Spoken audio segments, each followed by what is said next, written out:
నిన్న మాజీ ముఖ్యమంత్రి కేసీఆర్ మాట్లాడుతూ తెలంగాణ 10 ఏళ్లలో తను అభివృద్ధి చేసింది, ఏడాదిన్నరలో విధ్వంసం అయింది, తాను తప్ప మరొకరు పాలిస్తే ఈ రాష్ట్రము అధోగతి పాలవుతుంది అని నిన్న మాట్లాడారు. ఇదే విషయం మీద మనతో మాట్లాడడానికి మెదక్ ఎంపీ రఘునందన్ రావు గారు ఒకసారి మాట్లాడించే ప్రయత్నం చేద్దాం.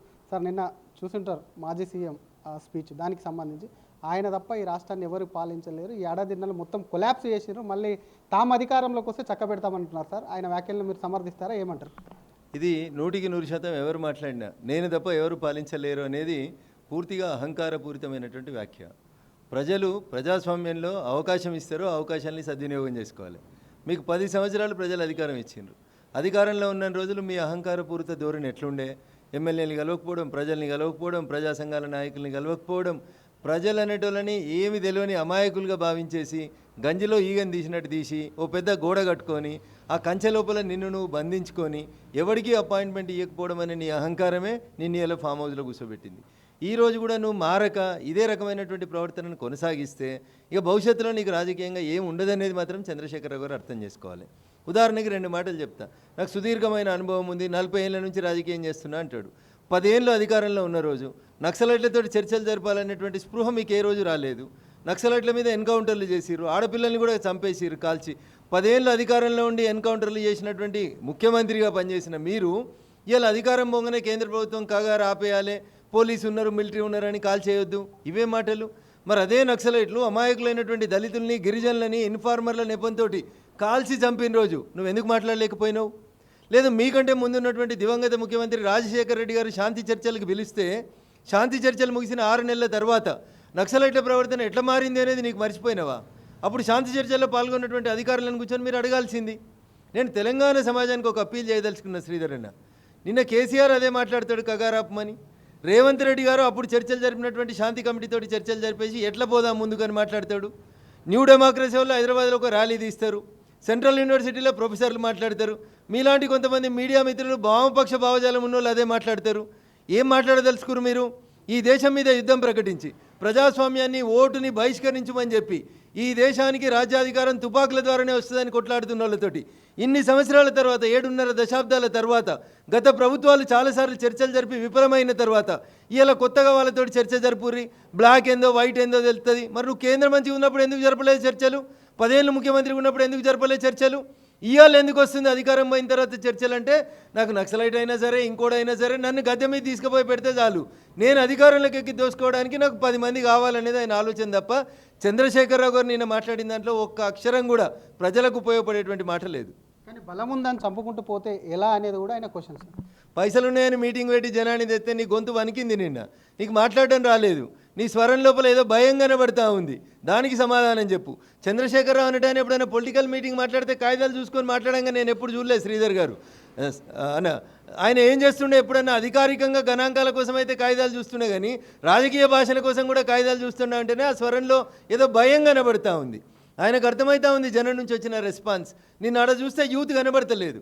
ఒకప్పుడు జై తెలంగాణ అన్నప్పుడు వచ్చిన 18 ఏళ్ళ పోరగాన్లు ఇలా కనబడతలేరు ఆ మీటింగ్లలో.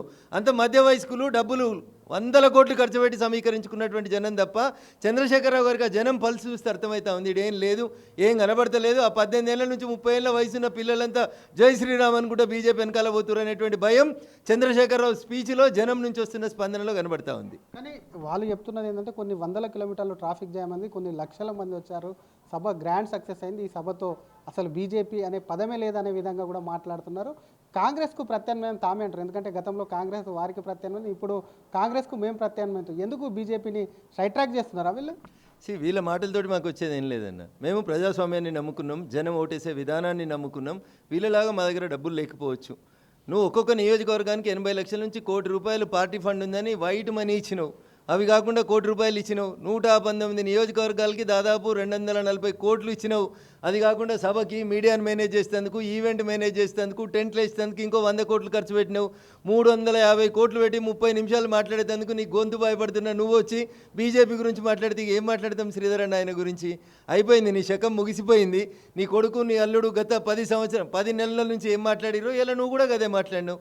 రైతు బంధు ఇస్తలేరు, రైతు బీమా ఇస్తలేరు, కరెంట్ వస్తలేదు. కొత్తగా మాట్లాడింది ఏముంది కేసీఆర్? ఏముంది కొత్తగా చెప్పు? అందుకని చంద్రశేఖరరావు గారి శకం ముగిసింది.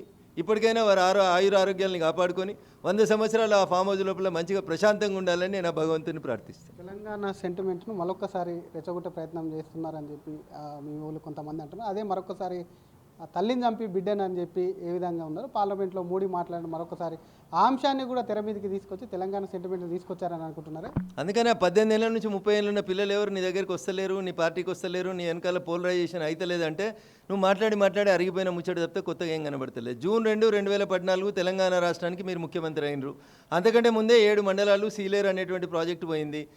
డిసెంబర్ 3, 2023 దాకా ముఖ్యమంత్రిగా 9 సంవత్సరాలు 8 నెలలు కూర్చున్నారు మీరు ఆ కుర్చీలో. ఏనాడన్నా పోయి నాకు ఆ సీలేరు పవర్ ప్లాంట్ కావాలి, లేకపోతే 7 మండలాలు కావాలని నువ్వు కొట్లాడింది ఏంది, నువ్వు చేసింది ఏంది, నీకు ఎంపీలను ఇస్తే నువ్వు చేసింది ఏంది? తెలంగాణకి అరిగిపోయిన రికార్డు, తెలంగాణ సెంటిమెంటు. 10 ఏళ్ళు నువ్వు పాలించి రేపు కాంగ్రెస్ వాడు 5 ఏళ్ళు పాలించినాక ఇంకా తెలంగాణ ఏంది, సెంటిమెంట్ ఏంది? భారతీయ జనతా పార్టీ లేకపోతే నీకు తెలంగాణ ఎక్కడిది? బేషరతుగా మేము బిల్లు పెట్టిన రోజు మద్దతు ఇస్తే నువ్వు కనీసం పార్లమెంట్లో కనబడలే ఆ రోజు. అట్లాంటి నువ్వు వచ్చి మా గురించి మాట్లాడితే ఎట్లా? మాకు తెలుసు దేశ హితమేంది, ప్రజల హితమేంది, ప్రజలు ఏం కోరుకుంటున్నారని మాకు తెలుసు. తప్పకుండా మేము అదే దిశగా అడుగులేస్తూ ఉన్నాం. సార్ మీరు ఫీల్డ్లో చాలా వరకు తిరుగుతూ ఉంటారు, మీకు తెలుసు తెలంగాణలో ఉన్న వాళ్ళందరినీ కోటీశ్వరులను చేశాను, భూమర్ ధరలను ఎక్కడికో పెంచానని చెప్తున్నాడు. కానీ ఆ గ్రౌండ్లో సామాన్యుడు కొనలేదని చెప్పి కొంతమంది ఆవేదన వ్యక్తం చేస్తున్నారు. దానికి మీరేమంటారు? తెలంగాణలో ప్రజలందరూ కోటీశ్వరులు అయినరు నాకు తెలియదు, కానీ నీ చుట్టాలందరూ మాత్రం కోట్లకు అధిపతులు అయినరు. అందరూ కూడా బాగా డబ్బులు సంపాదించుకున్నారనేది తెలంగాణ సమాజం విశ్వసిస్తున్నటువంటి విషయం. ఆ విషయంలో ఏమైనా సంజాయిషి ఇచ్చుకుంటే నువ్వు ఇచ్చుకోవాలి తప్ప తెలంగాణ ప్రజలంతా మీరు ఆశించినట్టు. సరే అయితే భూమి ఉన్నటువంటి వ్యక్తులు భూమి ధర పెరిగింది కాబట్టి కోటీశ్వరులు అవుతారు కావచ్చు. భూమి అమ్ముకొని బతకలేడు కదా రైతు వ్యవసాయం చేసుకొని బతుకుతాడు. ఆ వ్యవసాయాన్ని పండుగ చేసిరా మీ 10 సంవత్సరాల పాలనలో ఎంతమంది రైతులు ఆత్మహత్య చేసుకున్నారు అనేది మీరు ఒకసారి ఆలోచించుకోవాలి. పదే మీరు కేంద్రం ఏమి ఇచ్చిందని గత 10 ఏళ్లలో చెప్పినారు, ఇప్పుడు కూడా చెప్పినారు. కానీ ఆ విషయాన్ని కూడా అక్కడ మాట్లాడుతూ 11 ఏళ్లలో 11 పైసలు కూడా ఇవ్వలేదు తెలంగాణ కేంద్రం అని చెప్పి మరొక్కసారి అక్కడ మీ పైన కూడా విమర్శలు చేశారు సార్. ఎతి ప్రాసలు కలిసి వస్తాయని చెప్పి ఏది పడితే అది మాట్లాడితే మనం ఏం చేయలేమన్నా. ఆయనకి యాదికుందో లేదో కానీ ఒక 3 మాటలు చెప్తా. బువ్వ ఉడికిందా లేదా అంటే 2 మెతుకులు చూస్తే తెలుస్తుంది. వాళ్ళ ఊరికి వచ్చిన గజ్వేల్లో కట్టిన రైల్వే స్టేషన్ మేము ఇచ్చినామన్నా, సిద్దిపేటలో కట్టిన రైల్వే స్టేషన్ మేము ఇచ్చినాం. ఇప్పుడు అక్కడ మధ్యలో కుమరవెల్లి దేవస్థానం దగ్గర కడుతున్న రైల్వే స్టేషన్ మేము ఇస్తున్నాం. 4 దశాబ్దాలుగా సిద్దిపేట మెదక్ జిల్లాలో సిద్దిపేట ప్రాంతానికి రైలు లేకపోతే ఆ రైలు కళని సాకారం చేసిన నాయకుడు నరేంద్ర మోడీ గారు. అండర్ గ్రౌండ్ డ్రైనేజ్కి పైసలు రావాలంటే నీ అల్లుడు తీసుకుపోయి సిద్దిపేటలో వేసుకున్నాడు. కేంద్రం పైసలు ఇస్తే స్వచ్ఛ భారత్ కింద. 2వ మున్సిపాలిటీకి అండర్ గ్రౌండ్ డ్రైనేజ్ ఇస్తే సంగారెడ్డిని చేయాలి, పాత జిల్లా కేంద్రం కాబట్టి. నువ్వు తీసుకొచ్చి నీ గజ్వేల్ వేసుకున్న అండర్ గ్రౌండ్ డ్రైనేజ్ని అడుగు, నీ గజ్వేల్కి వస్తున్న రైలుని అడుగు, నీ గజ్వేల్ చుట్టేసుకున్న రింగ్ రోడ్డుని అడుగు. 11 పైసలు కాదు 11 లక్షల కోట్ల రూపాయలు ఇచ్చినాం మేము తెలంగాణకి. నువ్వు కావాలని ఎత్తి ప్రాసల కోసం మాట్లాడడం తప్పితే ఇక్కడ కొత్తగా ఏం లేదనేది నేను ఈ సందర్భంగా చాలా స్పష్టంగా కేసీఆర్ గారికి చెప్పదలుచుకున్నాను. సార్ ఆ ఫ్యామిలీకి సంబంధించి కొంత విభేదాలు ఉన్న హరీష్ రావు అందుకే మీటింగ్లకు దూరంగా ఉన్నాడు అనేది కొంత చర్చ జరిగిన మీటింగ్కి ముందు. నిన్నటి మీటింగ్తో అటువంటిది ఆ కుటుంబం మీద కానీ ఆ కుటుంబ దాని మీద ఏమన్నా విమర్శలు చేస్తారు? ఇప్పుడు ఆయన కేసీఆర్ అన్నట్టు ఆయన చెప్పకనే చెప్పిండు, నా రాజకీయ వారసుడు కేటీఆర్. అందుకని అటు కేసీఆర్ బొమ్మ ఉన్నది, ఇటు కేటీఆర్ బొమ్మ ఉన్నది. మధ్యలో హరీష్ అనేటోడు ఎవడు? చుట్టపోడు వచ్చిండు పోతాడు అంతే. అంతకంటే ఎక్కువ వాళ్ళు ఆయనకి ఏం విలువిస్తలేరు. ఈయనేదో బట్టలు చింపుకొని నేను గులాబీ జెండల్నే పుట్టినా, నేను గులాబీ జెండల్నే దత్తాని ఈయనేదో బురదేసుకుంటున్నాడు తప్ప ఈయన నాడ బలకరించింది ఎవడు, దేకింది ఎవడు? పక్కన ఉన్న దుబ్బాక ఎమ్మెల్యే గురించి మాట్లాడింది కానీ సిద్దిపేట ఎమ్మెల్యే గురించి ఏం మాట్లాడలేదు. నీ పేరెత్తుకోవడం నీ మామకి ఇష్టం లేదు, నీ బామ్మర్దికి ఇష్టం లేదు, నీ మరదలకి ఇష్టం లేదు. ఇంకా వాడు ఎన్ని రోజులున్నా నువ్వు కరివేపాకువే. అవసరం తీరిన మరుక్షణం కరివేపాకుని ఎట్లా తీసేస్తారో, కూరకు వాసన వచ్చిన తర్వాత తినేటప్పుడు ఇష్టం లేని వాళ్ళు కరివేపాకుని ఎట్లా పడేస్తారో రేపు హరీష్ అనేటటువంటి వ్యక్తి పాత్ర టీఆర్ఎస్లో గంతే తప్ప ఏం లేదు. అది ఆయనకు కూడా తెలుసు. కానీ ఇక బయటకు ఏం చేయాలని ఏమీ అర్థం కాక అక్కడ పట్టుకొని ఏడుస్తూ ఉన్నాడు తప్పితే కొత్తగా ఏం లేదు. కరివేపాకు అందరి ఇళ్లలో కూరలు వేసుకుంటారు. ఒకవేళ మీ పార్టీకి వస్తే మీరు యాక్సెప్ట్ చేస్తారా హరీష్ రావుని? ముందు ఆయన హరీష్ రావు అంటే ఆయన ఏడు ఉండాలనేది ముందు ఆయన నిర్ణయించుకోమన్నారు. నిర్ణయించుకున్న తర్వాత అప్పుడు మా పార్టీ పెద్దలు ఆలోచిస్తారు. నేను అంత గొప్ప నిర్ణయం తీసుకునే స్థాయిలో లేను. నేను ఒక సామాన్య కార్యకర్తను. అట్లాంటి సందర్భం వచ్చినప్పుడు మా పార్టీ పెద్దలు ఆలోచించి నిర్ణయం తీసుకుంటారు. చివరిగా ఓవరాల్గా మీటింగ్ సంబంధించి ఒక మాట ఏం చెప్తారు తెలంగాణ సమాజానికి? అందులో ఏం లేదు అంటున్న మీటింగ్లో.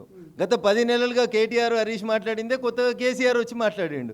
కేసీఆర్ని జనం మర్చిపోతున్నారు అని చెప్పి గుర్తు చేసేందుకు బయటకు వచ్చిండు తప్ప నుంచి అవైలబుల్లో ఉంటా అందుబాటులో ఉంటాను అన్నాడు సార్. నువ్వు ఫోన్ చేసి చూడనే ఏమైనా అపాయింట్మెంట్ ఇస్తాడేమో. ఇప్పుడు నువ్వు వచ్చిన తలుపు తీసుకున్న ఆఫీసులకి అట్లా ఎన్నడన్నా చంద్రశేఖర్ రావుని ఈ రాష్ట్రంలో ఎవరన్నా కలవగలిగితే ఆ కొడుకు బిడ్డ అల్లుడు తప్ప ఇంకెవరికన్నా గేట్లు ఎప్పుడన్నా కుల్లా ఉంటే అప్పుడు మాట్లాడుకుందాం. Thank you. ఇది ఒకవైపు కేసీఆర్కు సంబంధించి నిన్న సభలో ఏం మాట్లాడలేదు. గతంలోనే హరీష్, కవిత, కేటీఆర్ మాట్లాడిన మాటలే తప్ప ఎక్కడ కూడా ఆయన చేసినటువంటి మాటల్లో కానీ ఆయన స్పీచ్లో ఎక్కడ కూడా పసలేదని చెప్తూనే మరొక పక్క కేసీఆర్ తడబడుతున్నాడు. ఆయన తడబాటు చూస్తేనే అర్థమవుతుంది ఆ పార్టీ కథము. కుటుంబానికి సంబంధించి మాత్రం కాస్త విభేదాలు. హరీష్ ఏ విధంగా అయితే చుట్టపు చూపు వచ్చిండో అదే విధంగా పక్కకెళ్లారని చెప్తూనే గతంలో 10 ఏళ్ళు ముఖ్యమంత్రి ఉన్నప్పుడు నక్సలైట్తో చర్చలు ఎందుకు జరపలేదు, వారు శాంతి చర్చలకు ఎందుకు పిలవలేదని ప్రశ్నిస్తూనే కొత్తగా అధికారం కోసమే నక్సలైట్లకు సంఘీభావం పలుకుతున్నారని చెప్పి కూడా ఎంపీ రఘునందన్ రావు కేసీఆర్ పై ఫైర్ అవుతున్నారు. ప్రపంచంలో ఏ మూల ఏ క్షణం ఏం జరుగుతుందో వేగంగా తెలుసుకోవడానికి తొలి వెలుగు వాట్సాప్ ఛానల్ని ఫాలో చేయండి.